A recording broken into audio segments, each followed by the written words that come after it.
क्या आप जानते हैं कि दुनिया की अर्थव्यवस्था एक बड़े बदलाव के दौर से गुजर रही है? वैश्विक कर्ज रिकॉर्ड स्तर पर है और यह सिर्फ सरकारों का नहीं, बल्कि हम सभी की जेब पर असर डाल सकता है। आइए, इन जटिल आर्थिक संकेतों को समझें और जानें कि आप अपनी मेहनत की कमाई को कैसे सुरक्षित रख सकते हैं। आज वैश्विक कर्ज 337 ट्रिलियन के रिकॉर्ड स्तर पर पहुंच गया है। यह आंकड़ा कब 2025 तक का है, जो हमें एक बड़ी चुनौती की ओर इशारा करता है। यह सिर्फ एक संख्या नहीं, बल्कि दुनिया भर की सरकारों और कंपनियों पर बढ़ते वित्तीय दबाव का प्रतीक है। विकासशील देशों का बाहरी सार्वजनिक कर्ज तेजी से बढ़ा है। UNCTAD की रिपोर्ट के अनुसार 2024 में यह 33 ट्रिलियन से ऊपर है। इन देशों को अपने बजट का एक बड़ा हिस्सा कर्ज के ब्याज चुकाने में लगाना पड़ रहा है। जब किसी देश का ब्याज भुगतान बहुत अधिक हो जाता है, तो सरकार को या तो टैक्स बढ़ाने पड़ते हैं या फिर सार्वजनिक सेवाओं में कटौती करनी पड़ती है। इसका सीधा असर आम जनता पर पड़ता है, जैसे शिक्षा, स्वास्थ्य और बुनियादी ढांचे पर कम खर्च। वैश्विक बाजारों में अस्थिरता बढ़ गई है। निवेशक अब जोखिम भरे एसेट्स जैसे शेयर और बॉन्ड से दूर जा रहे हैं।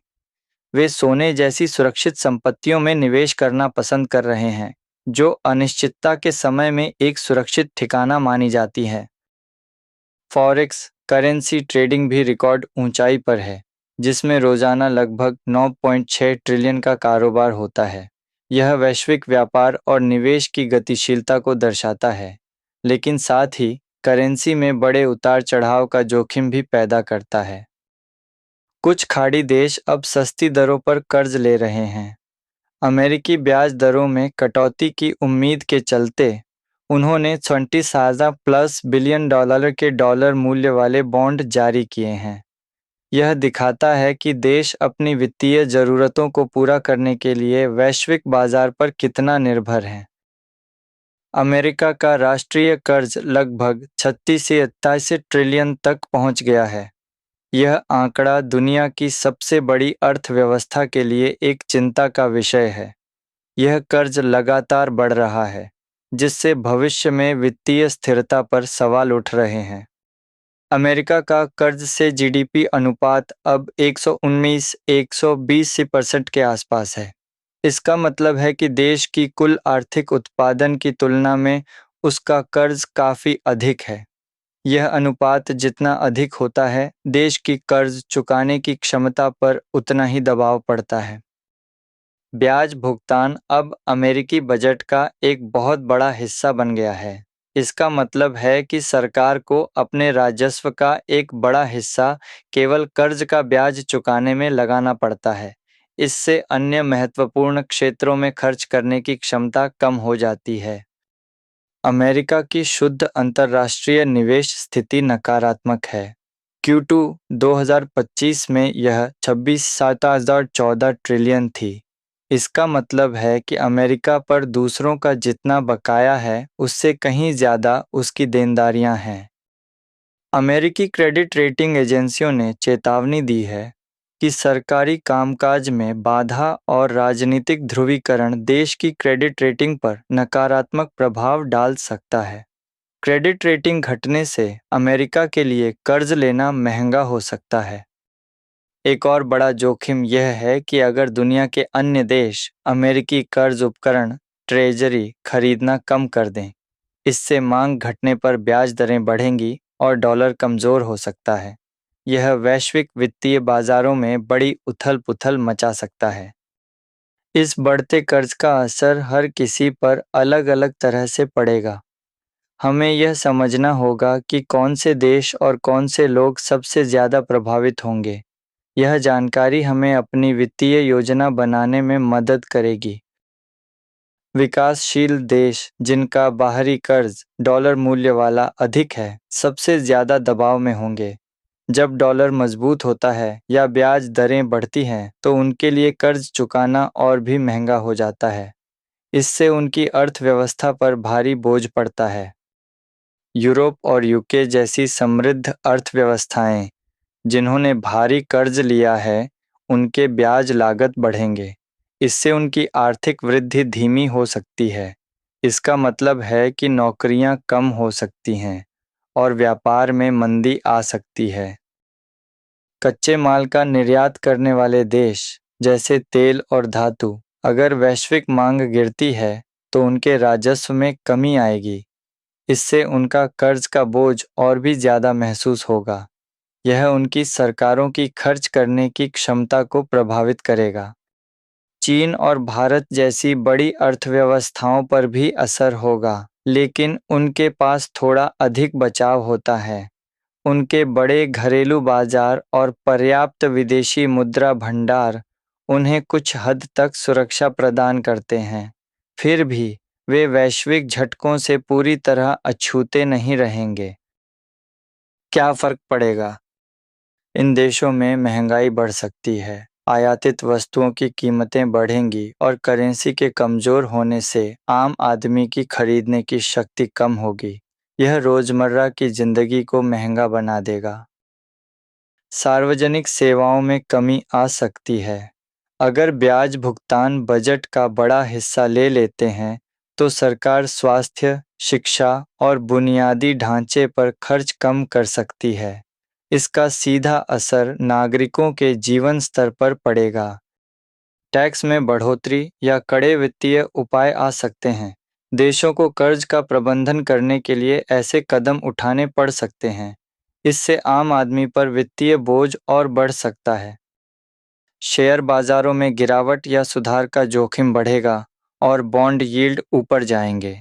यह निवेशकों के लिए अनिश्चितता पैदा करेगा और उनकी बचत पर असर डाल सकता है। वित्तीय अस्थिरता की एक श्रृंखला प्रतिक्रिया हो सकती है। अगर एक देश दिवालिया होता है या तनाव में आता है, तो इसका असर दूसरे देशों पर भी पड़ सकता है। यह एक वैश्विक वित्तीय संकट का रूप ले सकता है। यह समझना बहुत महत्वपूर्ण है कि वित्तीय तूफानों में आम जनता सबसे ज़्यादा प्रभावित होती है। इसलिए हमें सक्रिय रूप से अपनी वित्तीय सुरक्षा के लिए कदम उठाने होंगे। यह सिर्फ जानकारी नहीं, बल्कि कार्रवाई का समय है। जो करना चाहिए: आपातकालीन फंड बनाएं। कम से कम 3-6 महीने के खर्चों के बराबर राशि का आपातकालीन फंड रखें। यह आपको नौकरी छूटने या किसी अन्य संकट के समय में सहारा देगा। यह आपकी पहली और सबसे महत्वपूर्ण वित्तीय सुरक्षा है। कर्ज का प्रबंधन करें। उच्च ब्याज वाले कर्ज जैसे क्रेडिट कार्ड, पर्सनल लोन को जल्द से जल्द चुकाने की कोशिश करें। यदि संभव हो तो कर्ज को कम ब्याज वाले विकल्पों में बदलने पर विचार करें। कर्ज मुक्त होना आपकी वित्तीय स्वतंत्रता की कुंजी है। निवेश में विविधता लाएं। सिर्फ एक एसेट जैसे इक्विटी पर पूरा पैसा न लगाएं। थोड़ा सोना, बॉन्ड और रियल एसेट्स में भी निवेश करें। यह आपके जोखिम को कम करता है और विभिन्न बाजार स्थितियों में संतुलन बनाए रखता है। दीर्घकालिक निवेश पर ध्यान दें। बाजार के उतार चढ़ाव से घबराकर बेचना सही नहीं है। दीर्घकालिक लक्ष्यों को ध्यान में रखकर निवेश करें। SIPs, सिस्टमैटिक इन्वेस्टमेंट प्लान जैसे उपकरण का उपयोग करें, जो रुपये की औसत लागत के सिद्धांत पर काम करते हैं। कौशल और आय में विविधता लाएं। अपनी नौकरी के जोखिम को कम करें। दूसरा, आय स्रोत जैसे फ्रीलांसिंग, पार्ट टाइम काम विकसित करें। अपनी स्किल्स को अपग्रेड करते रहें, ताकि मंदी के समय में भी आप सुरक्षित रहें और आपकी मांग बनी रहे। वित्तीय जागरूकता बढ़ाएं। बाजार की खबरों, कर्ज की स्थितियों और ब्याज दरों में बदलाव पर नज़र रखें। कभी भी बहुत अच्छा लगने वाला स्कीमों में पैसा न लगाएं। जानकारी ही आपकी सबसे बड़ी शक्ति है। जो करने से बचें: उच्च जोखिम वाले सट्टा निवेश। ऐसी योजनाओं से दूर रहें जो बहुत अधिक रिटर्न का वादा करती हैं। ऐसे निवेश में दुर्घटना का जोखिम बहुत अधिक होता है। अपनी मेहनत की कमाई को ऐसे जोखिमों में न डालें। केवल कर्ज लेकर निवेश करना। उधार लेकर निवेश करने का जोखिम बहुत अधिक हो सकता है। यदि बाजार गिरता है तो आप कर्ज और निवेश दोनों में फंस सकते हैं। यह आपकी वित्तीय स्थिति को गंभीर रूप से नुकसान पहुंचा सकता है। बाजार में गिरावट पर घबराकर बेचना। यदि आपके निवेश के मूल सिद्धांत मजबूत हैं, तो धैर्य रखना चाहिए। बाजार में उतार चढ़ाव सामान्य है। घबराकर बेचने से अक्सर नुकसान होता है और आप रिकवरी का लाभ नहीं उठा पाते। यह समय है जब हम सभी को अपनी वित्तीय स्थिति पर गंभीरता से विचार करना चाहिए। वैश्विक आर्थिक परिदृश्य भले ही अनिश्चित हो, लेकिन सही जानकारी और समझदारी भरे कदमों से आप अपनी और अपने परिवार की वित्तीय सुरक्षा सुनिश्चित कर सकते हैं। आज ही अपनी बचत और निवेश की समीक्षा करें। एक आपातकालीन फंड बनाएं, अपने कर्ज का प्रबंधन करें और अपने निवेश में विविधता लाएं। इस जानकारी को अपने दोस्तों और परिवार के साथ साझा करें ताकि वे भी जागरूक हो सकें।